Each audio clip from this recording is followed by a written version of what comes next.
Un attroupement foule les premières marches de l'édifice. Les pierres et la hauteur de plafond renvoient aux visiteurs leur bruit de pas.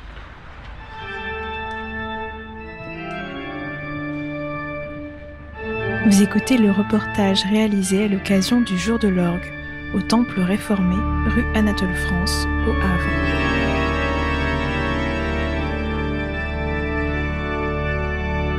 Le Jour de l'Orgue se déroule chaque deuxième dimanche du mois de mai. Il a pour fonction de promouvoir et de fédérer les manifestations dans toutes les communes où se trouve un orgue. Cette journée est organisée par ceux qui jouent de l'orgue, les organistes, qu'ils soient professionnels, amateurs ou étudiants, et aussi par ceux qui les construisent et les restaurent, les facteurs d'orgue, avec l'aide d'associations de valorisation du patrimoine. Au Havre, c'est le pays d'art et d'histoire, le Havre Seine Métropole, et plus précisément Cécile Lavenu, qui a croisé visites guidées et concerts en ce samedi 13 mai. Avec la présence de Daniel Darmoni, Céline Lefebvre et sa fille Sarah, tous les trois organistes, et les mots éclairants de Anne-Charlotte Perret, guide conférencière. Cécile Lavenu, moi je suis chargée de développement des publics et de la médiation pour le pays d'art et d'histoire Le Havre Seine Métropole, avec cette particularité qui est de valoriser le patrimoine de la commune du Havre. Notre mission, c'est vraiment de valoriser le patrimoine du territoire dans sa diversité, donc autant le patrimoine évidemment du centre construit du Havre, mais aussi des quartiers et des différentes communes qui composent la communauté urbaine. Une diversité qu'on lit dans les paysages, dans les types de patrimoine, qu'ils soient militaires, religieux. Donc l'idée, c'est de pouvoir le valoriser auprès des publics le plus nombreux possible et diversifier lui aussi, donc du plus jeune au plus âgé, et puis bien sûr auprès des habitants, mais aussi des touristes. C'est la première fois que le Pays d'Art et d'Histoire propose une visite dans le cadre des Journées de l'Orgue, qui est une journée nationale. L'idée, c'est de valoriser le patrimoine plutôt instrumental, et nous avons fait le choix de poursuivre la valorisation à la fois du patrimoine religieux, donc de ce temple protestant, et d'y associer des temps musicaux, à la fois avec l'orgue qui est à l'intérieur du temple et d'un piano, pour avoir comme ça une visite à deux voix, pour différencier l'approche et puis j'ai envie de dire pour varier les plaisirs.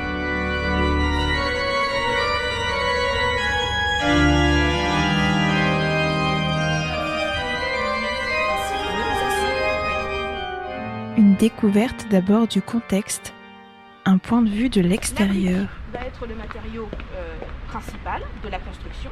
Et l'architecte qui est choisi, c'est Monsieur De Conchy, un architecte parisien. Cet édifice, il a été transformé aussi à nouveau en 1990. Et l'architecture de l'école, j'ai envie de dire, Perret. La pierre qui a été utilisée, c'est une pierre qui s'appelle la pierre de Saint-Maximin, qui vient de l'Oise, qui est semblable à celle de la cathédrale Notre-Dame, qui est en général facilement lavable, qui a été choisi à la fois pour sa couleur, pour sa dureté et aussi qui était assez identique justement à la pierre qui était déjà en place. Puis étape par étape, on entre progressivement au cœur du sujet. Quelques indications sur l'intérieur en fait de cet édifice. On a 13 mètres de haut et ça représente à peu près 7000 mètres cubes. Donc en 89, on décide de la transformation complète de l'intérieur pour en faire aussi un lieu qui soit plus adapté aux usages modernes. À l'intérieur, le bâtiment abrite un autre bâtiment, une autre construction.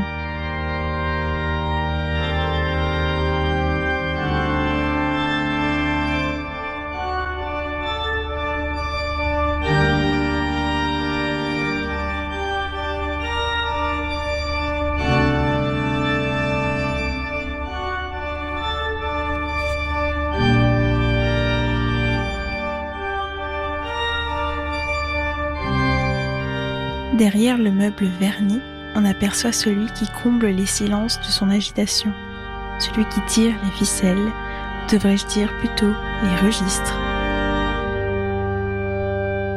À la base, j'étais pas organiste. J'ai commencé le piano donc à l'âge de 9 ans chez un professeur qui était lui-même organiste titulaire d'une grande église à Pau, un professeur qui était aveugle d'ailleurs, qui a été l'élève de grands organistes comme Jean Langlais. Tout de suite, tout en apprenant le piano chez ce professeur-là, j'ai été sensibilisé donc à la musique d'orgue, puisque ce monsieur donc qui était aveugle et que j'accompagnais quelquefois à l'église pour la restauration de l'orgue de Saint-Jacques justement, m'a fait évidemment apprécier ce son des tuyaux, ce son d'air dans les tuyaux. Ce n'est que bien plus tard où j'ai voulu me remettre à l'orgue plus sérieusement, et là j'ai repris des cours au Conservatoire du Havre en fait jusqu'à la fin d'études et un prix de perfectionnement. Voilà, auprès de Jean Le Goupil qui est une personnalité locale. La particularité des orgues, vous le savez sans doute, c'est que il y a plusieurs claviers.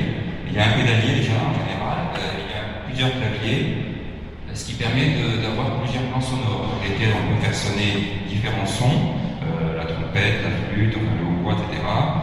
Sont répartis, c'est pour ça qu'on voit énormément de tuyaux évidemment. Donc il y a des possibilités qui sont assez considérables. Les noms des jeux correspondent souvent à des instruments. Mozart considérait l'orgue comme le roi des instruments parce qu'en réalité, l'orgue tente de tous les imiter. Certains jeux de flûte ont donc des noms familiers, mais également surprenants. Montre 8, bourdon à cheminée 8, trompette, cor de nuit, nasard, cymbale, rossignol.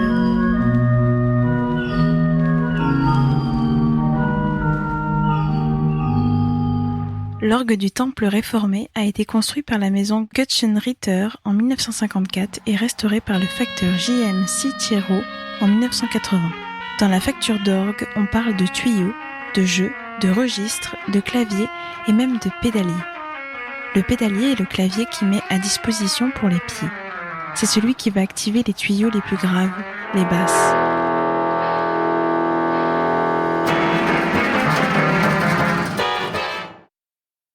Les tuyaux peuvent être en bois ou dans un mélange de zinc et d'étain. Au plus ils sont petits, au plus ils sont aigus. Au plus ils sont grands, au plus le son est grave. Un jeu est une rangée de tuyaux correspondant à la même famille de tuyaux. Les registres sont des leviers en bois que l'organiste tire pour activer l'arrivée d'air sous un jeu afin que le jeu puisse être activé sur le clavier.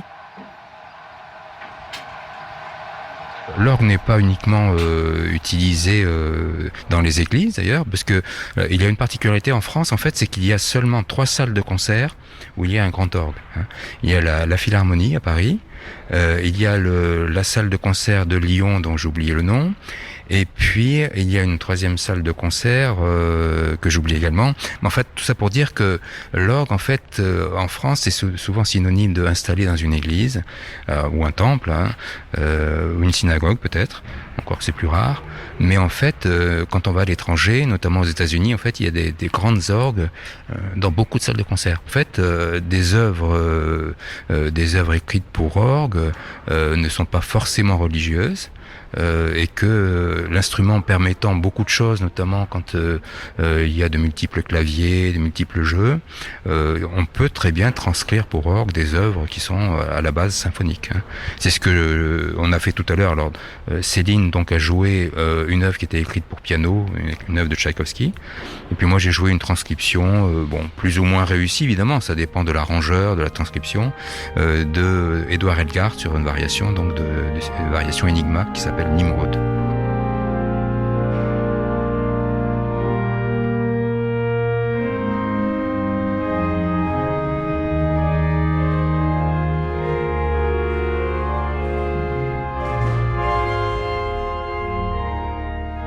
L'image qu'on se fait de l'orgue est poussiéreuse.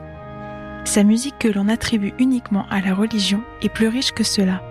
Entre transcription, mais aussi tradition, nous entendons les prouesses que l'instrument respirant à plein poumon est capable de faire.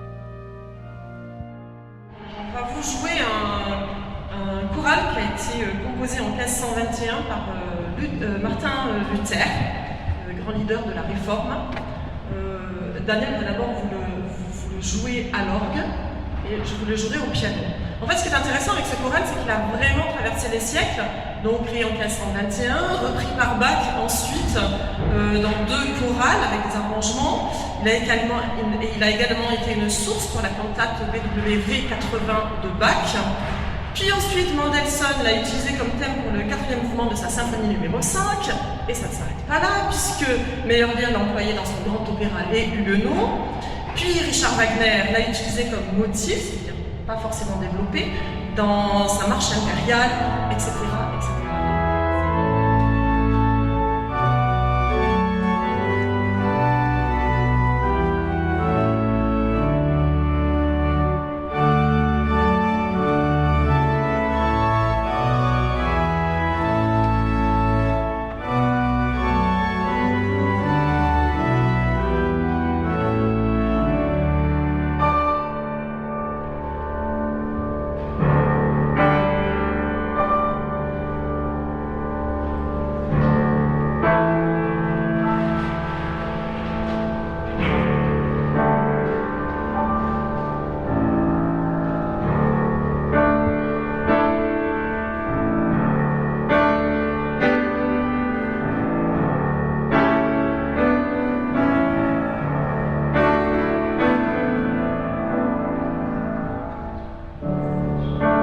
Le jour de l'orgue, c'est un moment de partage et de transmission sur ce que c'est que cet instrument connoté qu'est l'orgue et sa musique.